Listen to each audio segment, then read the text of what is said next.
Secretary General, UN Commissioner for Refugees, Mr. Vice President, Excellencies, ladies and gentlemen. Today, this occasion of celebrating 40 years of Afghan refugees in Pakistan. And I said celebrating because there are not many instances in the modern world where those who have been refugees have conducted themselves with such dignity and honor. And the hosts, despite challenging economic situation, probably the last 20 years have been the most difficult for the people of Pakistan in terms of our economic situation. So the hosts, despite unemployment, competition for jobs, the way they have kept their the wonderful relationship with the Afghan refugees. Let me just point out a side effect, a pleasant side effect of the Afghan refugees. The children in the refugee camps started watching the Pakistan cricket team and learning how to play cricket. And Afghanistan today has an international cricket team. But the embarrassing thing is that their under-19 cricket team beat Pakistan under-19 cricket team. I hope they don't beat us full cricket team. But this is a remarkable relationship that has endured. And I again repeat, considering the situation in Pakistan, what we faced, what our economy has faced. And it reminds me of one thing which I learned during when I was raising funds in my country for various charities. That generosity has nothing to do with one's bank balance. A country in the situation that we were, and I really say with pride that the way we have hosted our refugees. Bear in mind that Pakistan, when it came into being in 1947, had the biggest refugee problem. And my mother's family, of course, also were refugees coming from India in 1947. I want to refer to what the Afghanistan Vice President said when he talked about our Holy Prophet, peace be upon him, and the Muslim migrants to Medina. You see, the reason why I feel that this relationship endured in Pakistan for 40 years was because of our Prophet Muhammad sallallahu alaihi wasallam, who when they migrated from Makkah to Medina, when they faced religious persecution, that relationship between the people, hosts of Medina, and the refugees from Mecca was exemplary. And it has stayed in the Muslim psyche for all these centuries. And the second aspect I want to highlight about the great characteristic about our Prophet Muhammad sallallahu alaihi wasallam was that he was the ultimate leader. He believed in uniting human beings. His title given to him in our book, Holy Quran, was a mercy for mankind, not for Muslims, for mankind. And he showed an example of forgiving all the people who persecuted him and then uniting human beings. And this is the hallmark of a good leader. We love Nelson Mandela because he forgave the people who persecuted him, united human beings, saved South Africa. And unfortunately, when we look at much richer countries, this is not the case. Political leaders used refugee problem for dividing humanity. To get votes, they transfer hatred towards the refugees who already are suffering. Who wants to be a refugee? it is probably the most difficult decision for a human being to leave his home. And so as it is, the refugees are suffering because they are refugees. And on top of it, they face the xenophobia in so many influential, affluent, rich countries. On top of it, we have this new phenomenon after 9/11, Islamophobia. Islamophobia compounds the miseries of Muslim refugees. And Islamophobia, we all know, it came after 9/11 because terrorism and Islam were equated, Islamic terrorism. People could not tell the difference. The extremes in a human society, all human societies have moderates, liberals, and extremists. And if you concentrate on the extremes of a human society, you can demonize any human society. When as a teenager, when I went to England for the first time, there were these people called the skinheads. They would go around beating people because of the color of their skin. Imagine if I had defined the British society by what I saw of the skinheads. I would have ended up demonizing one of the most liberal societies in the world. This is what is happening with Islam. And that's why Muslim refugees suffer more than other refugees.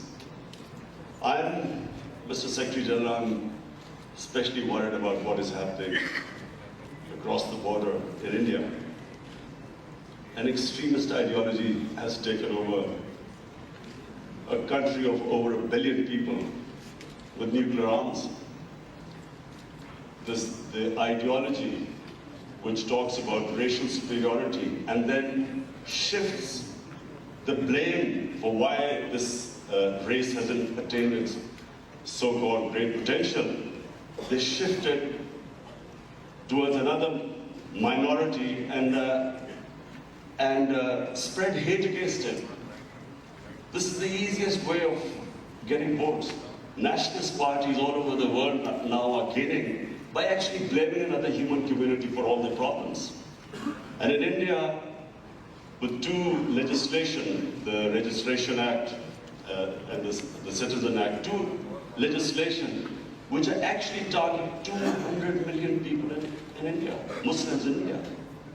This, in future, if it's not checked, if the world community doesn't raise its voice against it, this injustice, this will have future problems for our country because it could have a huge refugee problem. The BJP leaders, we watch them on television. When the people protest against this unfair legislation, Muslims protest, they tell them to go to Pakistan. And secondly, what is happening in Kashmir? 8 million people are still in an open prison for over 6 months. It's because of this ideology. And this again has severe implications in the future if the world community doesn't raise its voice against it. And finally, about Afghanistan, the Afghan Vice President, thank you for saying complimentary things about me, but let me just clear first of all.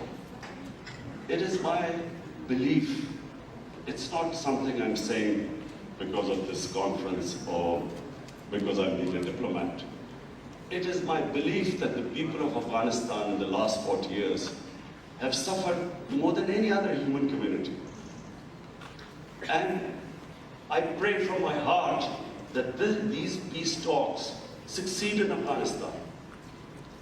We have been, ever since my government has come into power, we have tried our best. Whatever support we can give to these peace talks, I can tell you we have tried our best.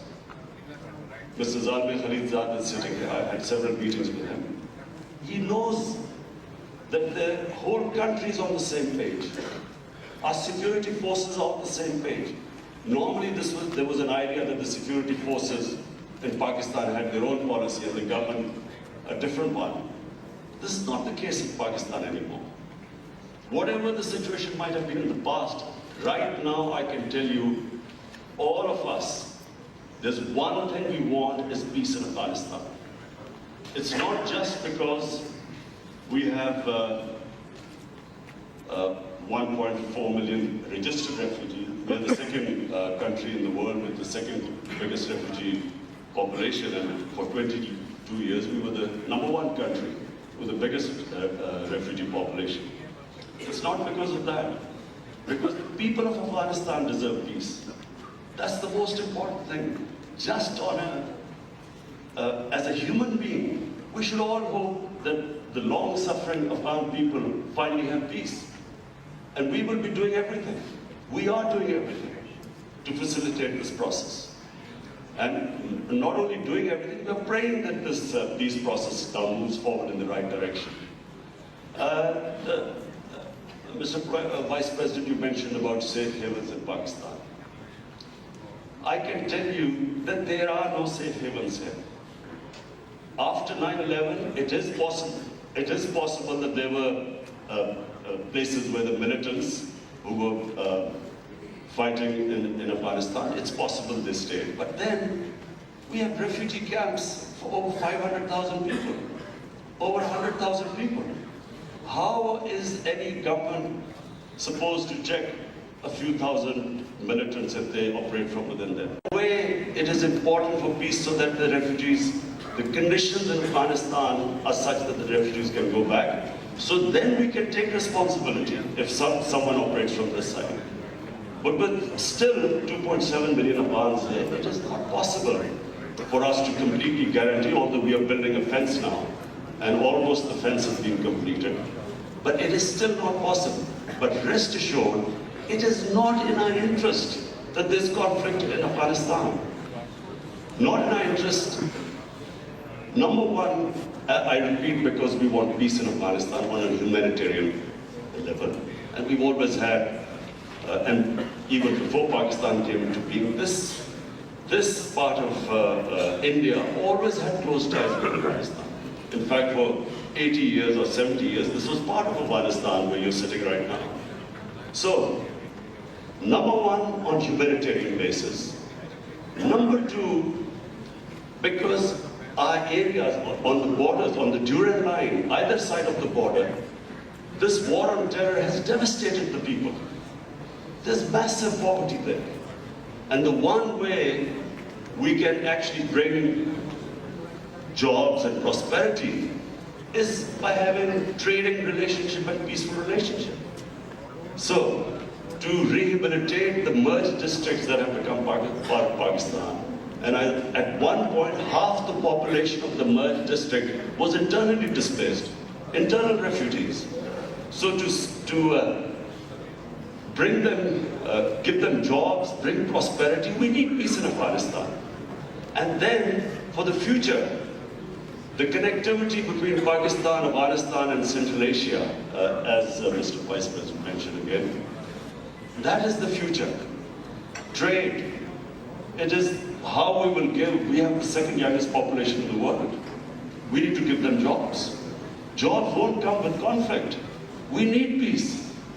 So let me assure you that it is not in the interest of Pakistan for there to be any strife in Afghanistan. Whatever, I don't know, whatever the policies might have been before, but I can tell you, since 1.5 years my government has come into power, we have done everything, and I really mean everything, to facilitate the Afghan peace process. Finally, Secretary General, I want to especially welcome you here. I want to welcome you because it's a very important time. I think the UN must play its part. I don't say it as political point scoring. I really am worried of what is happening in India. And it's not just me who's worried.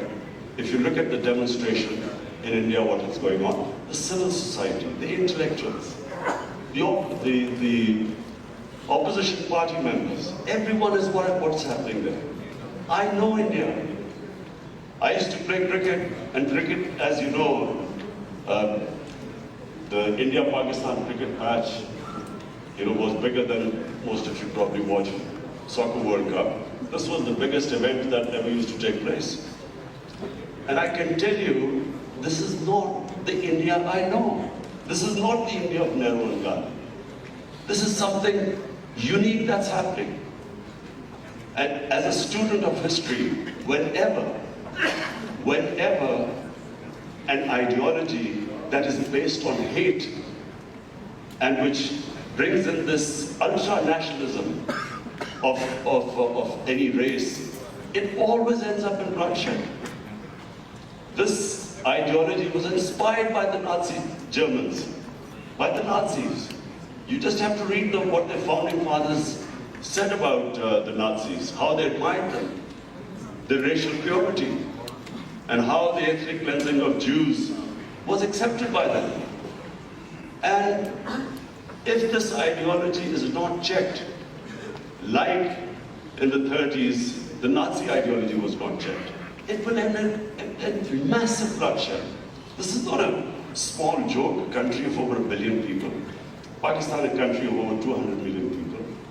And in future, if the United Nations does not play its part, this could become one of the flashpoints in the world. And that's why I'm not to alarm you, but prevention is better than cure. Before things go out of hand, and the statement of Indian Prime Minister that they can destroy Pakistan in 11 days, does a responsible Prime Minister of a country of over 1 billion people, does he make a statement like that? And then the army chief saying that they can take over Pakistan side of Kashmir whenever the parliament signals. So it is heading in the wrong direction. I was in the United Nations in September, and this was the first time I flagged it. Things have only gone worse since then, and unless the world community takes notice, things will get far worse. Thank you.